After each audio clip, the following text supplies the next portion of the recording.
કામની વાત એવી છે, ખ્યાલ આવે? કંઈ કામ ના હોય તો આપણે દિલ્હીને સૂચનો કરવા માંડીએ, એ પણ એક આપણે કામમાં ગણીએ છીએ. જે કંઈ ટીવી ચેનલ ન્યૂઝપેપર વાંચ્યું હોય તો દિલ્હીને પણ આપણે સૂચનો કરવા માંડીએ. એટલે કામ તો સવારે 5 થી રાત્રે 12 રહે. તમારે નક્કી કરવાનું કે કેટલું કરવું છે. કામ તો દરિયા જેટલું છે. મુંબઈની બાજુમાં દરિયો છે, દરિયામાં જેટલા પાણીના ટીપા છે એટલા કામ મુંબઈમાં જમીન ઉપર છે, અને દરિયામાં જેટલા પાણીના ટીપા છે એટલા કરોડ રૂપિયા પણ આ ધરતી ઉપર છે. તમારે નક્કી કરવાનું છે કે તમારે આમાં કેટલું તરવું છે. ડૂબી ન જઈએ એ ધ્યાન રાખવાનું. That is called work-life balance. That is called work-life balance. તમે ઘરે જઈને YouTube ઉપર એક બહુ સરસ 30 સેકન્ડની સ્પીચ છે, જોજો. એ વર્ષો પહેલા કોકોકોલાના વર્લ્ડ CEO હતા બ્રાયન ડાયસન. એક કોન્વોકેશન ડેમાં ગયેલા, એમણે આ સ્પીચ આપી છે. તમને આશ્ચર્ય થશે કે 30 સેકન્ડની સ્પીચ એટલે શું એમ, એની પણ કોન્વોકેશન ડેમાં ટુ મેનેજમેન્ટ ગ્રેજ્યુએટ્સ. 30 સેકન્ડમાં માણસ કેટલું કહી શકે, કેવું કહી શકે? એ 30 સેકન્ડમાં જે બોલ્યા છે વર્ક લાઈફ બેલેન્સનું, એ હું તમને વિવરણ કરીને સમજાવીશ. એટલે હું 2-3 મિનિટ લઈશ. બ્રાયન ડાયસને કીધું મેનેજમેન્ટ સ્ટુડન્ટ્સને કે my 40 years of experience in the corporate world I want to share with you. 40 વર્ષનો મારો કોર્પોરેટ વર્લ્ડનો અનુભવ છે, અને કોકોકોલાના વર્લ્ડ CEO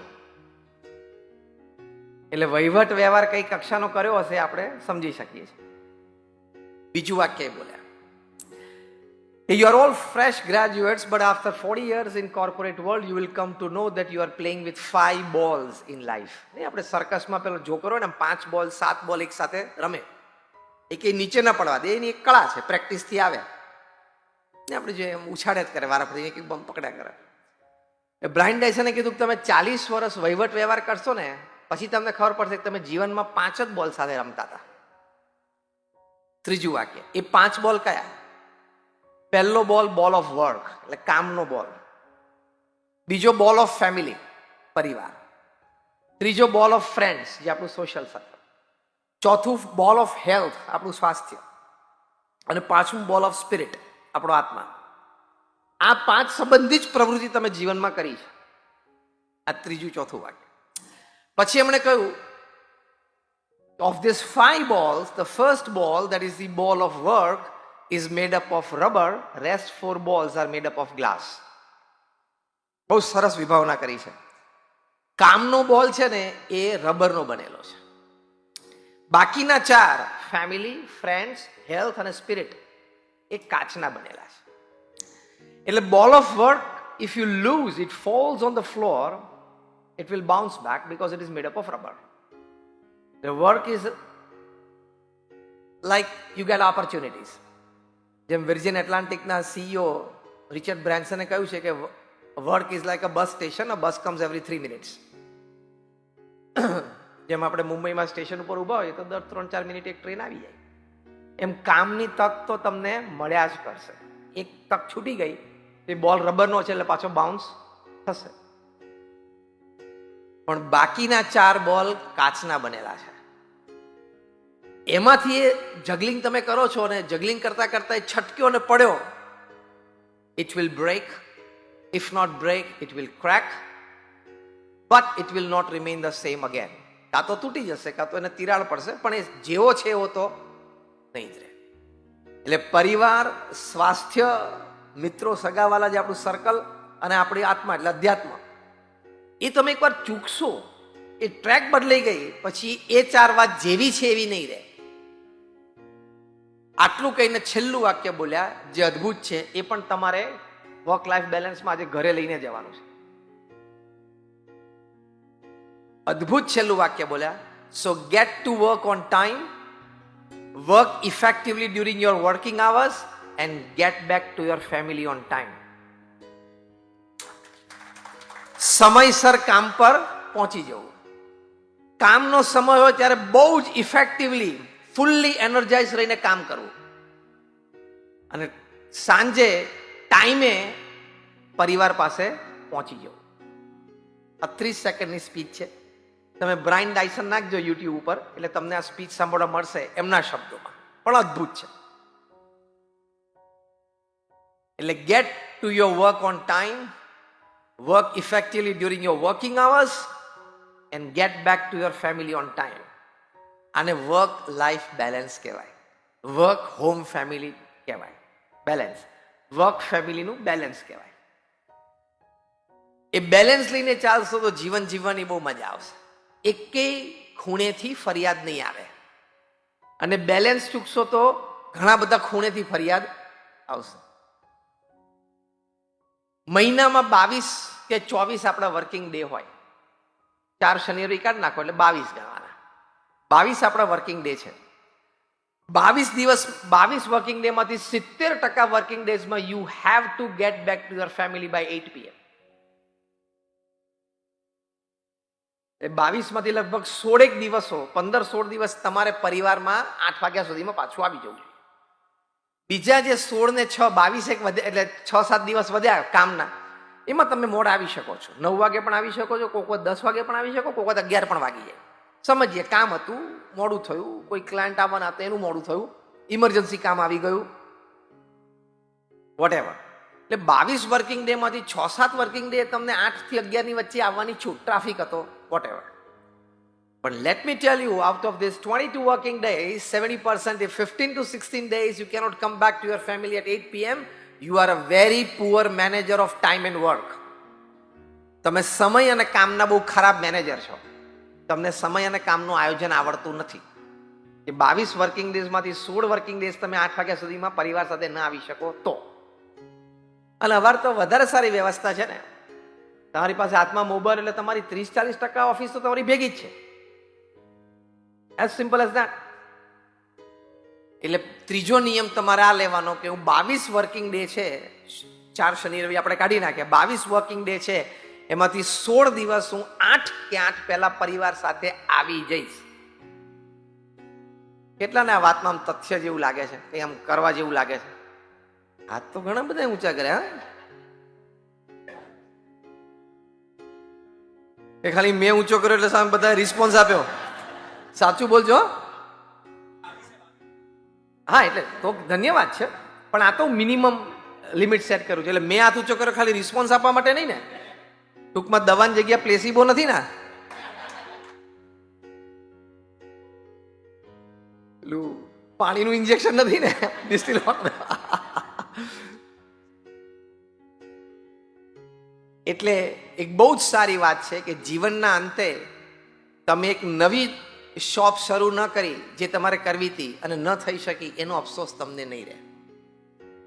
જીવનના છેલ્લા વર્ષોમાં તમારે મુંબઈ સિવાય બીજા શહેરમાં પણ તમારે ફાર્મસી ઓપન કરવી હતી પણ ન થઈ શકી કદાચ કોઈ કારણોસર, એનો અફસોસ નહીં. એ બધાનો અફસોસ એ કાર્યકાળમાં હોય છે જે તે સમયે. જીવનના અંતે આ બધા કોઈ અફસોસ નથી રહેતા.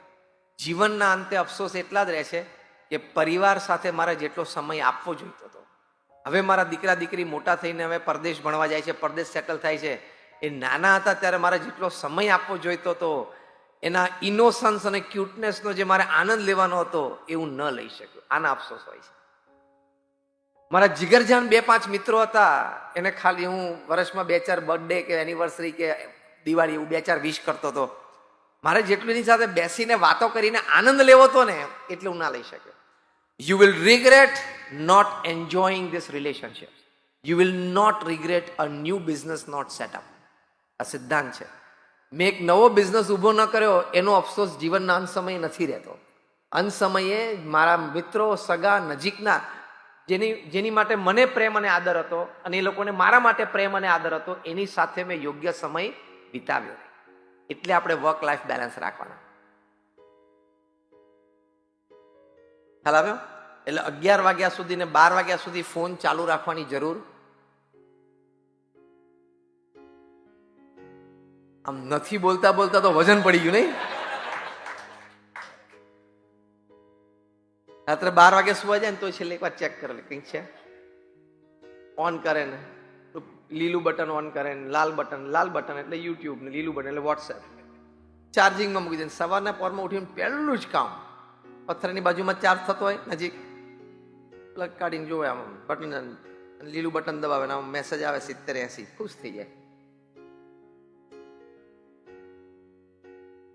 રાત્રે 11 ને 12 વાગ્યા સુધી તમે મોબાઈલ ચાલુ રાખો છો, મૂર્ખામી છે. This gadget is made to serve us. The reverse has happened. We have become the slaves of this gadget. આ રમકડું છે ને એ આપણી સેવા માટે બનેલું છે, આપણે એના નોકર નથી. 10 વાગે મૂકી દેવાનો બાજુ પર, ચેક તો કરો 2-4 દિવસ કે કોઈ અગત્યના ફોન નરેન્દ્રભાઈના કે મુકેશભાઈના આવે છે કે નહીં, તમારી ચેક કરો. તમે જે આ નામમાં જે સમજ્યા હોય, 10 વાગ્યા પછી કેટલા અગત્યના ફોન છે, ઇમરજન્સી, અને કદાચ કોઈ આવ્યું તો એ કામ કાલ સવારે થઈ શકે છે એવું હોય, તાત્કાલિક કરવું પડે એવું ના હોય, એવું કેટલું છે. આજે રાત્રે 10 વાગ્યાથી તમે ચેક તો કરો. તમે માની બેઠા છો કે મારે 11:30 ફોન ઉપાડવો પડે, ચાલુ રાખવો પડે, 11:45 કોકનો ફોન આવે તો, એ તું માની બેઠો છું, કોઈનો નથી આવતો. તે તારી જાતને અગત્યતા આપી દીધી છે. 12 વાગ્યા સુધી ફોન ચાલુ રાખવાની કઈ જરૂર નથી. તમને એમ ક્યારે પીએમઓ માંથી કદાચ ફોન આવે અને અગત્યની કઈ વાત હોય ને હું આ માહિતી મારી પાસે હોય ને પીએમઓ ને ખબર પડે ને મને તાત્કાલિક જેપીસી જોઈન્ટ પાર્લામેન્ટરી કમિટીમાં મેમ્બરશિપ માટે બોલાવે અને 12 વાગે પ્રધાનમંત્રી કાર્યાલયમાંથી ફોન આવે, હું ના ઉપાડી શકું તો દેશના નાગરિક તરીકે મારી દેશની અસેવા થઈ જાય એવું માને છે તું? તારા જેવા એની પાસે 140 કરોડ છે, ખબર? જેમને બોલાવાના હોય છે ને બોલાવી લે છે, પીએમઓ માંથી, પીએમઓ દ્વારા, ઈડી દ્વારા, સીબીઆઈ દ્વારા, જેને બોલાવાના હોય બધાને બોલાવી લે ટાઈમે ટાઈમે. તું સુઈ જા 10-11 વાગે, તારે કાલ સવારે 8 વાગે દુકાન ખોલવાની. Work life balance. રાત્રે 8 વાગ્યા પછી કે 8:30 વાગ્યા તમે ઘરે આવો, શાવર લો, 8:30 તૈયાર થઈ જાઓ ફેમિલી સાથે. રાત્રે તમારો 8 થી 10, 10:30 નો સમય ફેમિલી માટે જ છે. તમે કેટલા માનો છો કે રાત્રે 8 થી 10 નો મારો સમય, એ સમય ઉપર મારા પરિવારનો હક છે? Rays your hands. આમ ઊંચા હાથ રાખો ને, બરોબર આમ જોવું, સ્કેન કરવું, આમ તો સ્કેન કરવું પડે ને આમ બરોબર. બધા તમે માનો છો કે મારા જીવનમાં રોજ રાત્રે 8 થી 10 નો સમય, પછી એમાં સાથે ભોજન લેવું આવી ગયું, સાથે બેઠા વાતો ચીતો, કદાચ કોઈ એક સારો ટીવી પ્રોગ્રામ તમે ફેમિલી સાથે જોયો. ટૂંકમાં રાત્રે 8 થી 10, 10:30 સુધીનો સમય એ મારો સમય નથી, મારા પરિવારનો હક છે, મારા બાળકોનો હક છે, કદાચ કોઈ હોય તો મારા પૌત્ર નાના હોય તો એનો હક છે.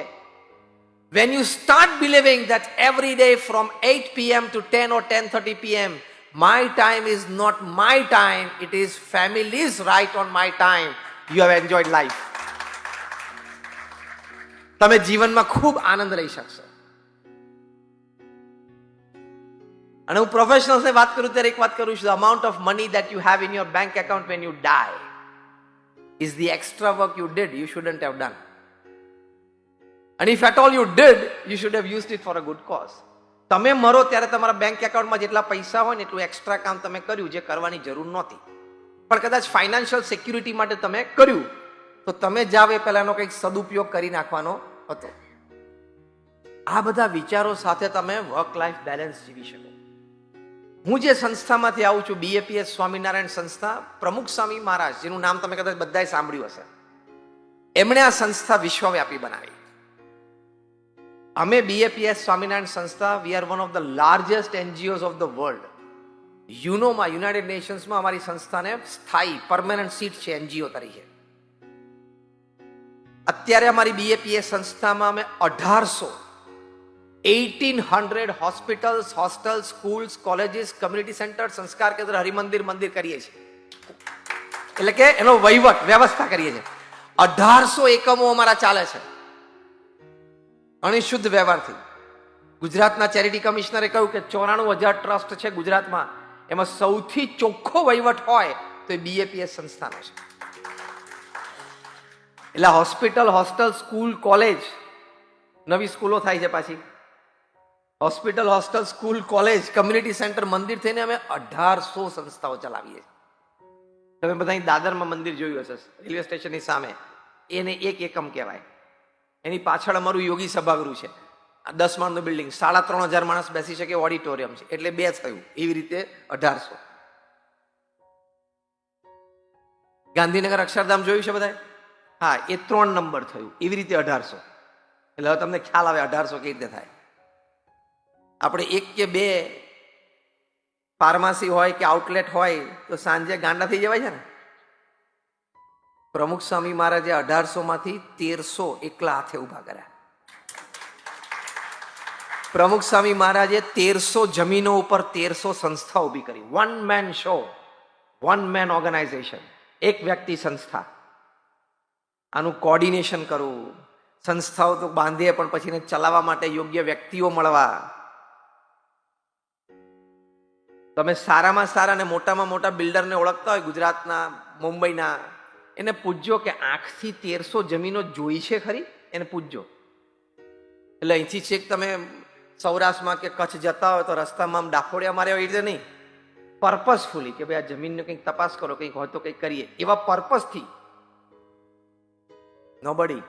પ્રમુખ સ્વામી ડીડ 1300 પ્રોજેક્ટ્સ ઓન 1300 લેન્ડ્સ. અને બધા non commercial, non residential project, બાંધીને વેચવાના નહોતા. દિલ્હીનું અક્ષરધામ યમુના નદીના કિનારે 110 એકર ઉપર છે, અને એ આજથી 20 વર્ષ પહેલા બંધાઈ ગયું.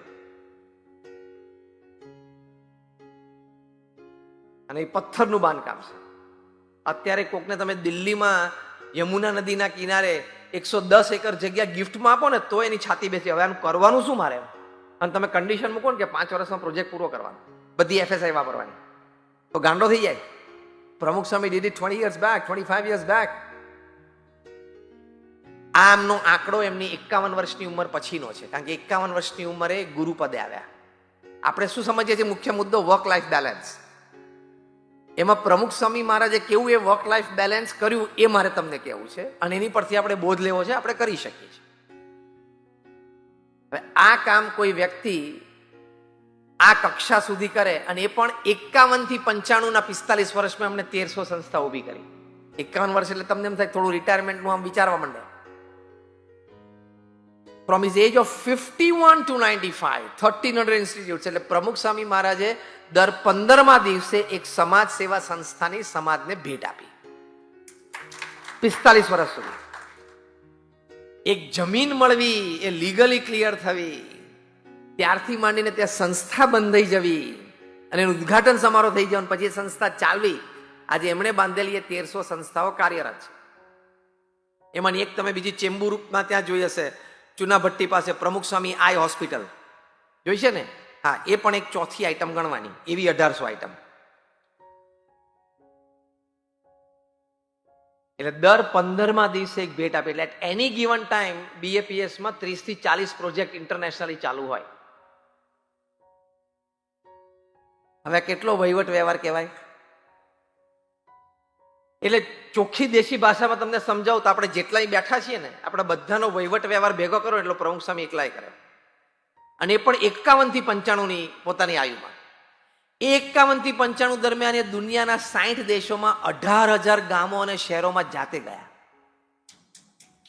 વ્યક્તિગત જીવનમાં ચારિત્ર્યની દ્રઢતા માટે, કે પછી આવી રીતે સંસ્થાઓના નિર્માણ માટે, સેવા ભાવનાઓ પ્રગટ કરવા માટે, પારિવારિક મૂલ્યો સિંચવા માટે, આપણા સનાતન હિન્દુ ધર્મના સિદ્ધાંતો પરિવારોમાં દ્રઢ કરાવવા માટે 60 દેશોમાં 18,000 ગામો અને શહેરોમાં જાતે ગયા. તમારામાંથી કોઈને 60 દેશ અને 18,000 ગામો અને શહેરોમાં ફરવું હોય તો અમે ટિકિટ સ્પોન્સર કરીએ, તમે આ ખાલી ટ્રાવેલ કરી બતાવો. તમારે ફરવાનું, આનંદ કરવાનો, બીજું કઈ નહીં કરવાનું. પ્રમુખ સ્વામીએ ત્યાં જઈને જે કામ કર્યું કશું જ નહીં કરવાનું, તમારે ખાલી ફરવાનું. તો આપણામાંથી કોઈ કરી શકીએ, એમણે કર્યું. ત્રીજી વાત, 51 થી 95ની વચ્ચે આ બધી કોન્કરન્ટ ચાલે છે. 3.5 લાખ ઘરોમાં એમણે જાતે પધરામણી કરી. ચોથી વાત, આ 51 થી 95ની વચ્ચે લોકો એમને વ્યક્તિગત પારિવારિક પ્રશ્નો હોય તો પત્ર લખતા, એવા 7.5 લાખ પત્રોના એમણે જવાબ આપ્યા, લિખિત, ઈમેલ નહીં, હા, જાતે લખ્યા. એટલે રોજના 45 વર્ષ સુધી રોજના 50 પત્રો વાંચીને એના જવાબ આપતા હતા. આ પણ બધું 51 થી 95ની વચ્ચેનો આંકડો બોલ્યો. એટલે 51 થી 95 ની પોતાની ઉંમર, એમાં 1300 સંસ્થાઓ, 60 દેશોના 18,000 ગામો અને શહેરો, 3.5 લાખ ઘરમાં પધરામણી, 7.5 લાખ પત્રોના ઉત્તર, અમારા જેવા 1200 સંતોને દીક્ષા આપી. એમાંથી 150 થી પણ વધારે સંતો બોર્ન અમેરિકન અને બ્રિટિશ સિટીઝન છે. એમાંથી 50 થી વધારે સંતો આઈવી લીગ કોલેજીસમાં, એટલે સ્ટેનફર્ડ હોય, હાર્વર્ડ હોય, કાર્નેગી મેલન હોય, યેલ હોય, કિલોંગ હોય, એ કક્ષાની યુનિવર્સિટીમાં ભણીને આવ્યા છે. અમારા ઘણા બધા સંતો 26-28 વર્ષની ઉંમરે ગૂગલ, માઇક્રોસોફ્ટમાં બહુ મોટો પગાર છોડીને આવ્યા છે. એવા 1200 જણાને મેઇન સ્ટ્રીમ સોસાયટીમાંથી મેઇન સ્ટ્રીમ સ્પિરિચ્યુઆલિટી અને સોશિયલ સર્વિસમાં લાવવા લાઈફ ટાઈમ એ સામાન્ય વાત છે? તમારા 2 દીકરાઓને મોટા કરતા તમે થાકી જાવ છો, હા કે ના? ચોખ્ખું સાચું બોલો. હા એમ. અને તમારા દીકરા દીકરી 2 18, 20, 22 વર્ષના થાય ત્યાં સુધી તો મા બાપ આમ 3-4 વખત 5-10 વખત આમ હાથ પછાડી બોલે કે આના કરતા તો તું બોલતા નહીં, પણ તમે મનમાં બોલી લેજો જે તમે એકચ્યુઅલી બોલ્યા તો છો જ. યસ ઓર નો? અમને 1200 સંતોને, આ તમારા તો 2 સંતાનો, તમારા જ સંતાનો છે, તમારું જ લોહી છે, તમારો જ ઉછેર છે. અમે 1200 જણાનું બધાનું બેકગ્રાઉન્ડ જુદું. આદિવાસી વિસ્તારમાંથી અભણ પણ હોય એવા પણ સંત છે અને હાર્વર્ડના MBA પણ છે. એ બંનેને એક જ સિસ્ટમમાં રાખવા એ લીડરની સફળતા કહેવાય ને. એ પ્રમુખ સાંઈ મહારાજ કરી શક્યા.